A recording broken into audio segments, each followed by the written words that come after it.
Dans cette vidéo explosive, Maria Zakharova pulvérise les menaces économiques de Donald Trump et accuse frontalement Washington de vouloir faire payer au monde entier l'effondrement de l'Amérique.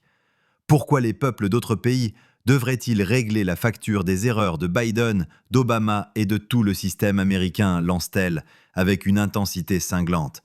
Elle dénonce une politique de pillage global, maquillée en protectionnisme, et accuse les États-Unis de plonger le monde vers une récession planétaire par pur égoïsme stratégique.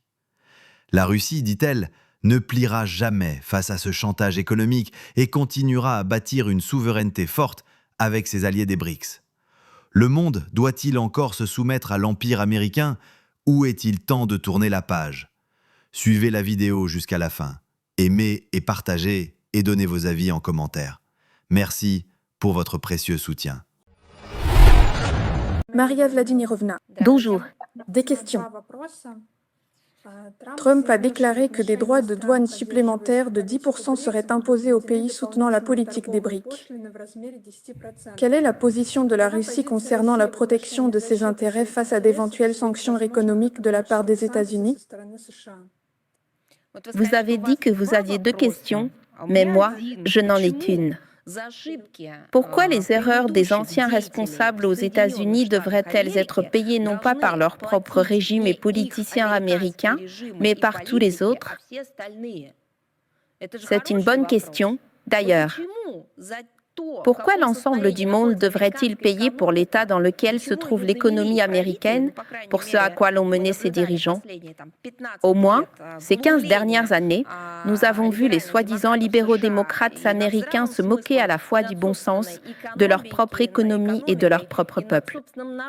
Pourquoi le monde entier devrait-il en payer le prix? Pourquoi, par exemple, ne pas demander à Biden ou à Obama de céder un certain pourcentage de leur retraite ou de leurs indemnités, de les réduire aux États-Unis, afin de couvrir au moins en partie les dépenses et les dommages causés? Pourquoi les peuples d'autres pays, qui ont d'ailleurs été exploités pendant des siècles et qui, une fois de plus, doivent quelque chose à ce même Occident, devraient-ils payer pour l'état dans lequel se trouvent aujourd'hui les États-Unis, que le président Trump veut ressusciter, comme il le dit, rendre à nouveau grand? Je ne suis pas sûre que cette question doive rester rhétorique. Il me semble qu'il a une réponse tout à fait concrète à cela. Nous suivons de près les actions des États-Unis dans le cadre de leur politique commerciale, y compris l'introduction de nouveaux droits de douane à l'encontre de tout un ensemble de pays, en particulier de nos partenaires des BRICS. Une telle rhétorique confirme une fois de plus que les États-Unis d'Amérique continuent d'utiliser des instruments commerciaux et économiques, qu'il s'agisse de sanctions illégitimes, de tarifs douaniers ou de toute autre mesure, comme un moyen de pression politique, tout en se cachant derrière des slogans sur ce qu'ils appellent la concurrence loyale et la sécurité nationale.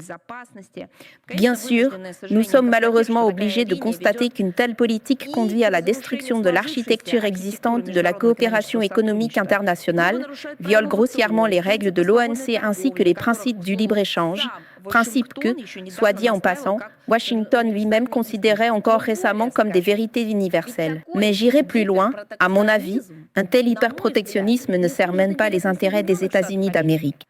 Ils devraient renforcer leur compétitivité de l'intérieur. Ils devraient chercher des réserves et des ressources internes pour surmonter leurs propres crises et non pas s'affirmer sans cesse aux dépens des autres et résoudre leurs problèmes aux frais d'autrui. Une augmentation radicale et injustifiée des droits de douane par la plus grande économie du monde comporte, sans aucun doute, de sérieux risques pour l'économie mondiale. Toutes les nations en ressentiront les conséquences. L'inflation mondiale augmentera en raison de la réorganisation des chaînes de production et de logistique et la géographie des flux de marchandises. On observera des déséquilibres sectoriels et une baisse de la productivité du travail tandis que la volatilité sur les marchés financiers et énergétiques s'accentuera. Tout cela pourrait conduire le monde à une récession globale. D'ailleurs, lors du sommet des BRICS qui s'est récemment tenu à Rio de Janeiro, tous les pays membres de notre groupement ont partagé la même analyse et ont exprimé une vive inquiétude face à la multiplication des mesures tarifaires et non tarifaires unilatérales. En ce qui concerne l'impact sur la Russie, notre pays, comme vous le savez sans doute très bien, vit depuis longtemps dans des conditions de restriction, de barrières, de régimes de sanctions illégitimes, tout cela ayant évolué ou s'étant transformé en une véritable guerre commerciale contre la Russie. Et à cet égard, nous possédons en réalité une expérience unique d'adaptation et de développement durable dans des conditions de pression extérieure. Notre pays continuera de renforcer sa souveraineté économique, d'intensifier la coopération avec les États qui privilégient une approche rationnelle, un pragmatisme sain, bien sûr, le respect du droit et de la légalité. La déclaration de Maria Zakharova face aux menaces économiques de Donald Trump soulève des interrogations majeures sur l'état réel du leadership américain dans le monde et sur les conséquences profondes d'un protectionnisme agressif assumé. Faut-il considérer la politique commerciale des États-Unis comme une arme de domination mondiale? Jusqu'où peut aller une puissance économique pour dissimuler sa propre crise intérieure derrière des mesures coercitives contre d'autres nations? Zakharova ne se contente pas de réagir, elle renverse le discours. Elle accuse directement les dirigeants américains, passés et présents, d'avoir détruit leur propre économie et de chercher à faire porter la responsabilité aux autres pays, y compris ceux qui ont historiquement été exploités par l'Occident.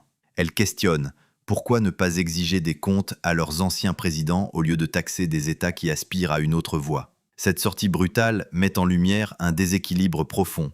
D'un côté, des pays comme la Russie, qui cherchent à construire un nouvel ordre économique multipolaire, de l'autre, une Amérique qui impose par la force ses règles déclinantes. Ce discours interpelle: les BRICS représentent-ils aujourd'hui une réelle alternative au modèle occidental ou ne sont-ils qu'un contrepoids symbolique? Les États-Unis ont-ils encore la légitimité morale et économique pour dicter les règles du jeu mondial? Et enfin, que reste-t-il de la prétendue concurrence libre et non faussée quand le plus fort se réserve le droit de punir ceux qui pensent autrement? Partagez vos réflexions et analyses en commentaire. Suivez la vidéo jusqu'à la fin, aimez et partagez, commentez. Merci et à très bientôt.